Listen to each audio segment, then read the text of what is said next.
Hello and welcome to another Dofus video.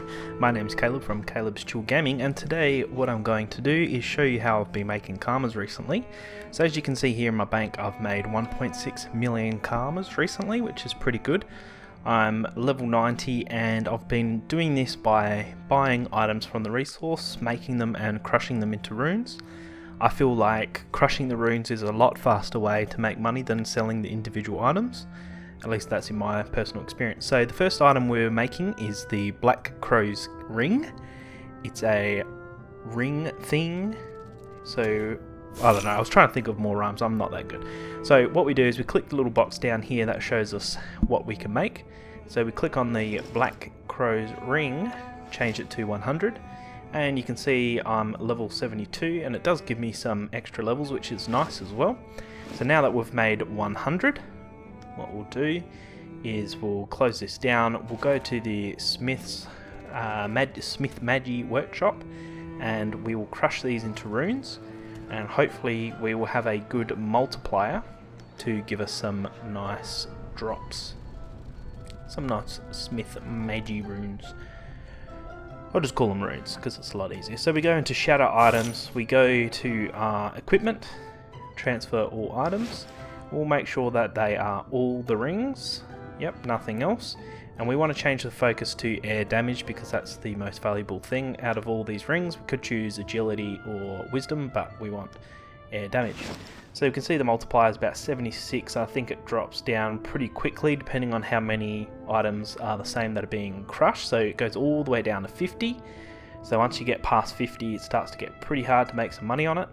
So it says we made about 358. So from that, from 100 rings we crushed, we got 221 runes. So I'll go into the math a little bit, to explain how much money we've made, if any. So we can see they sell for about 149,000 per 100, and we've got 222. So just in a second we'll go to the math and show how much profit we've made. So I'll just put these in for slightly lower than that price and we'll sell. So you can actually see here it was probably about not even 5 minutes later that both the items sold. So that's a lot quicker way to sell them than trying to sell 100 rings in the equipment store, which they could be sitting there for days and never sell, or we can just crush them straight away and make money.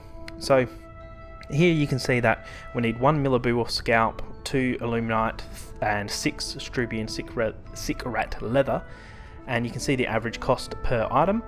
And so say for example 1 Milliboo scalp costs 233 karmas on average each, so that's 233. 2 Illuminite at 880 costs us 1760 karmas, and so on for all the items, and that gives us a total cost of 2278 karmas.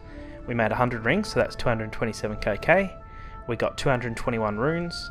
We sold them at an average price of 1,489 karmas each, which gives us a total sale price of 329 kk. Gives us a profit of 101,000 karmas, or about 44% gain. So that means for every 100,000 karmas, we will get about 44,000 karmas back on top of that. So we'll end up with 144,000 karmas instead out of our 100 kk investment. So obviously that will decrease the more that these rings are made and crushed. So you want to try and find something that's not been made too much so you can make more money. So what we'll do next is I'll go through the other items that I've been crushing and give you a total at the end. So the next one we made, as you see the video sped up so we're not going through the whole item, is the Carnivorous Staff. You can see that on screen, which is 5 mushroom, 5 mushed mud, and 8 royal gobble leather. And so here I'm just checking what's worth more, whether it's the dodge rune or the heal rune. And so once we've done that, we'll put them all in. We found out the dodge is worth more, so you can see it's about that 77% multiplier at the start, and it does go down the more that you crush. So we started with an average price making of 3,628. We made 41, so total cost is 148,000 to make. We sold all the runes at 225,000 karmas in the end. Gave us a profit of 76,000, almost 77,000 karmas. So that gave us a gain of about 51%. So same again, for 100,000 that we put in, we'll get 151 back on average for the Carnivorous Staff. So that will decrease again because of that multiplier, depending on how many people continue to make that sort of stuff. So we'll go on to the next one in just a second. So these ones are Plunders Boots. So you can see on here we need 5 Gobbly Horn, 4 Strubian Raymond wool, and 5 Strubian Sickrat leather.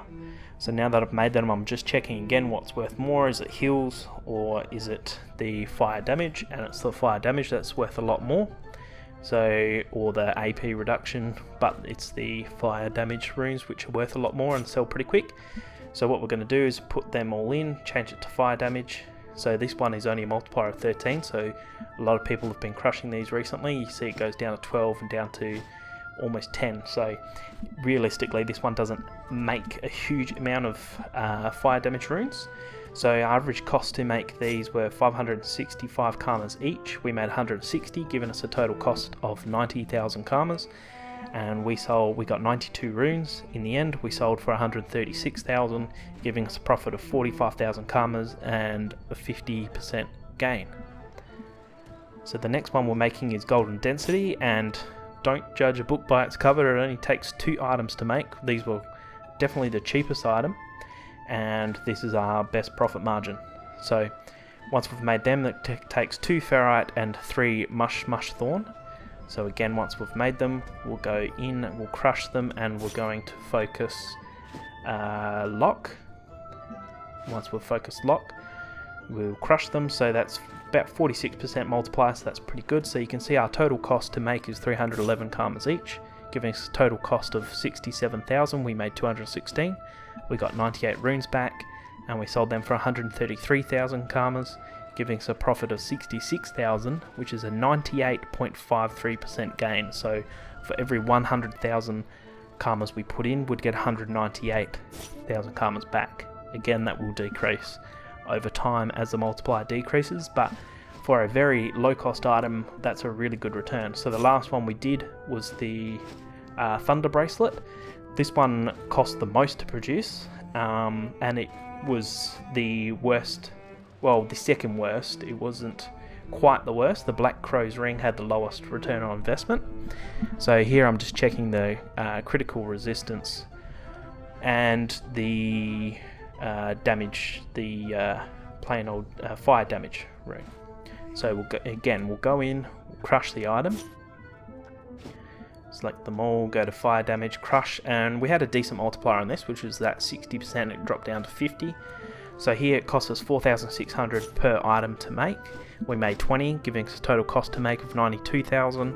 We got 90 runes out of that, and we sold them for 133,000 karmas in total, giving us a profit of 41,000 and a karma gain of 44,000, which still isn't too bad. So what we'll do is we'll check the total of what we spent and what we made, just using our Google Sheets. So the total spent we did was 626,000 karmas, and all the items, the runes that we got and we sold, were worth 957,000 karmas, giving us a profit of 331,000 karmas and a gain of 52%. So overall, that's a pretty quick and easy way to make your items. You gain professional levels. You also can make some considerable amount of money depending on what you make and sell. So my advice would be to go to the Smith Magi Rune, the sales, the market, and you go and have a look and see what's worth money and what's not. Things like initiative I feel like are pretty useless, and pods are useless. You could crush huge amounts and you won't get your money's worth. There's certain things that are worth more than others, so definitely go and do a bit of research. And so that whole bit there, that video that I did, probably took me about half an hour with all the writing down, and I made about 330,000 karmas. So last night I went through and I did all this for probably a bit over an hour, and I reckon I made about 1 million karmas, which is pretty good for a level 90. And I also got the extra pods because the professions leveled up over time, and I feel like it's a pretty good way to make a little bit of money and level up your profession so you get the extra pods. And yeah, so if you enjoyed this video, please do leave a like, subscribe to the channel and keep an eye out for the next video. Thanks.